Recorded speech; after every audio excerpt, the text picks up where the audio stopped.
Subscribe to our YouTube channel, press the bell icon and stay entertained.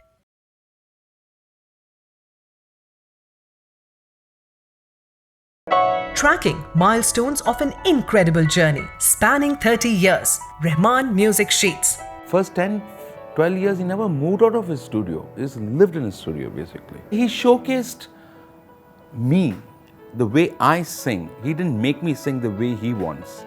He takes the melody and improvises. He sings wonderful alaps.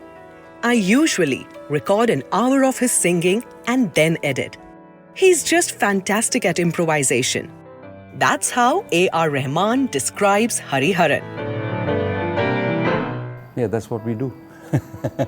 That's what I do. Because basically I'm trained in khayal singing, and I've adapted khayal singing into light music form. So khayal itself means imagination and you improvise.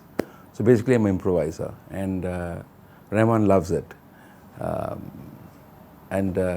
He's a great producer. I mean, apart from his music direction, musical capabilities, he's a great producer. I mean, he makes you sing.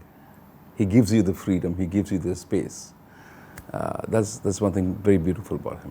Sir, is it true that he was learning ghazal singing from you? Not ghazal singing, but he's taken a lot of he likes my style, I think. So, you know, when you like a person's style, then you start taking in a lot of inspirations, I would say. So you won't call yourself a kind of a guru in ghazal singing for him? No. See. In fact, my guru, Ustad Ghulam Masroor Khan Sahab, he has taken lessons from Ghulam Masroor Khan Sahab. Yes. How did you meet Rahman? 92, I got a call from Rahman saying that he was doing. He introduced himself. I had not met him before, and he said, "I'm a arranger, music director from Chennai, and I'm doing this jingle. I would like you to come and sing it for me." So I said, "Sure." He was a fan of mine. He used to listen to a lot of my ghazals, especially an album called Reflections. He used to love the album, and so he knew what I was about, you know, like as a singer, as a performer.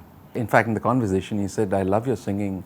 You emote differently. You say the words differently." So we did the jingle. I think the jingle bounced, but then. As I was coming out, he said that I'm doing this movie for Mr. Mani Ratnam, Roja, and I would like you to sing a song in that. So I said, definitely I would love to come. And so there I was in Chennai after a few months, and Bharat Humko happened. Tamira.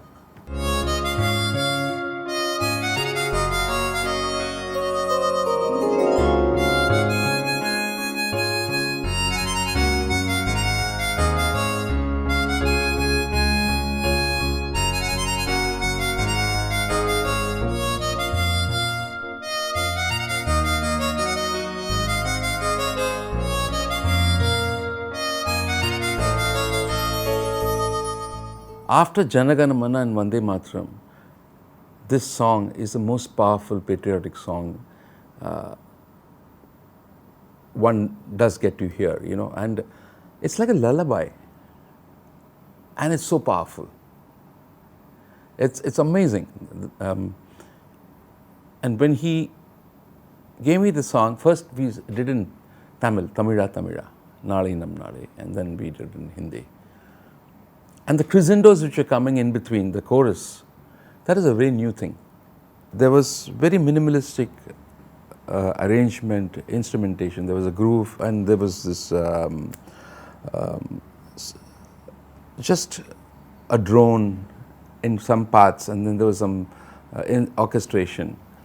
And he took the singing first. And later on, when I heard the track, when it was released, it was amazing.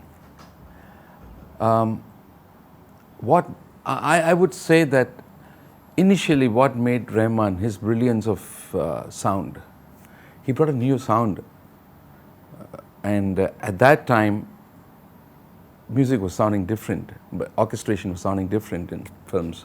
But he brought up with the change. And there was peace, but there was intensity of patriotic spirit. That's the beauty of the song.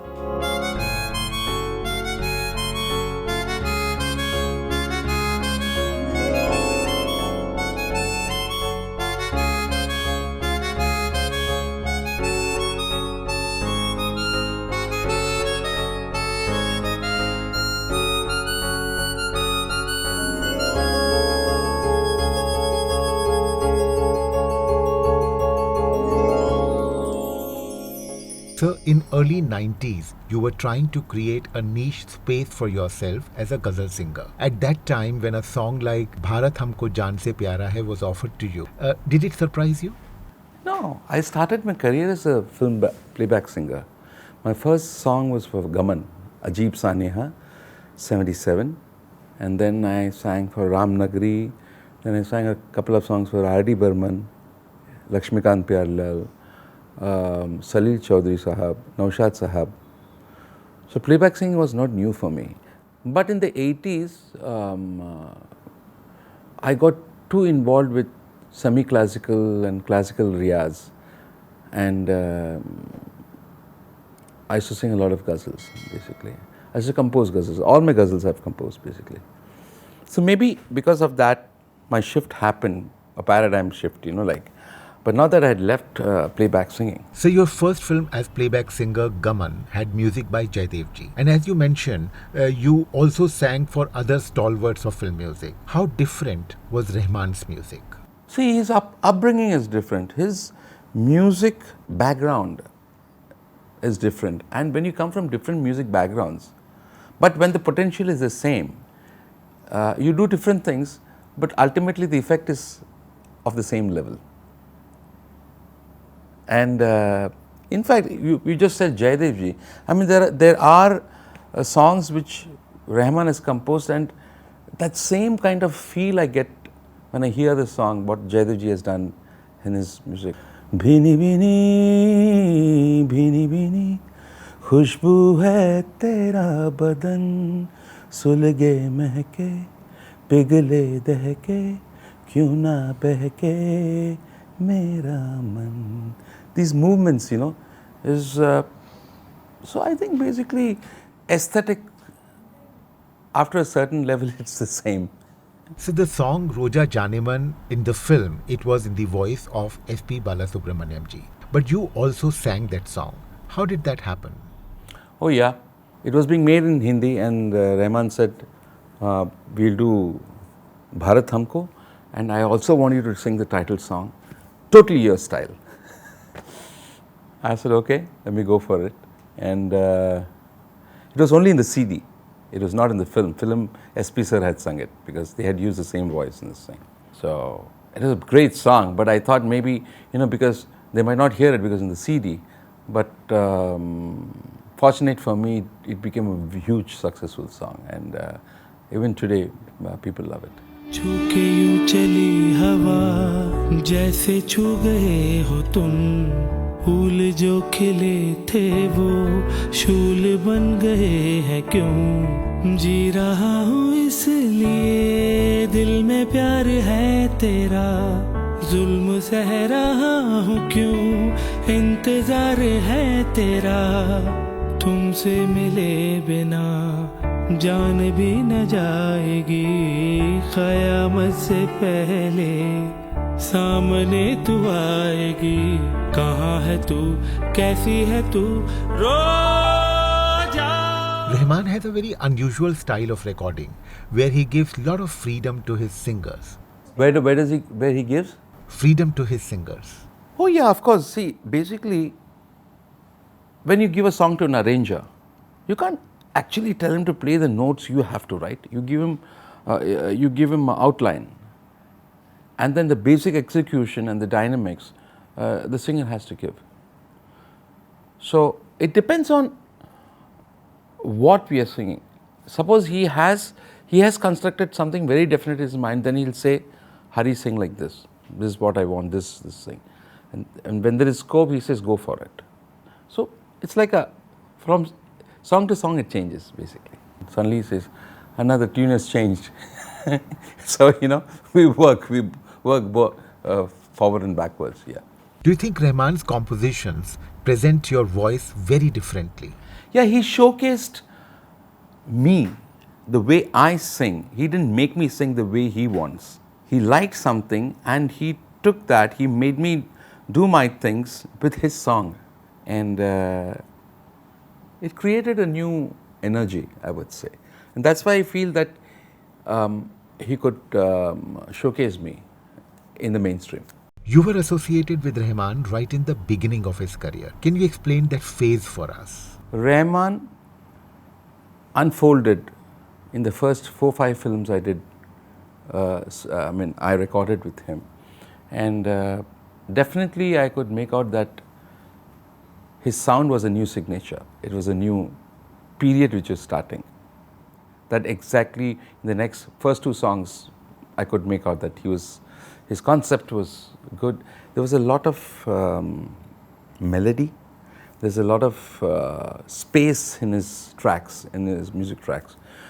And his sense of a harmony is brilliant. He's got it. I mean, you wouldn't expect a particular chord being used behind a certain melody, but he uses it and it's brilliant. So he unfolded in stages, I would say. For the first 15 years, first 10, 12 years, he never moved out of his studio. He just lived in his studio, basically. He used to sleep there, his house is upstairs. And I mean, you can only see him in studio and he'll be the same person doing namaz or doing a composition or recording. Dedication to the core. And he changed the sound, he gave the modern sound. And still that modernity is the most modern because he has progressed. And I think it's a huge contribution.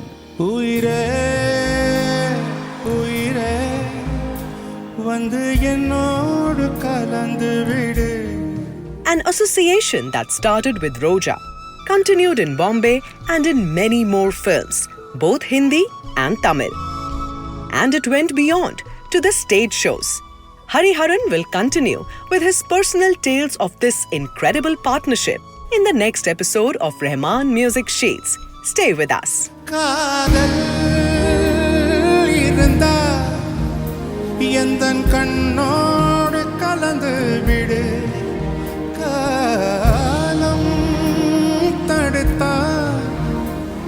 என்னை மண்ணோடு கலந்து விடு தூஹிரே தூஹிரே तेरे बिना मैं कैसे जीऊं. Subscribe to our YouTube channel, press the bell icon and stay entertained.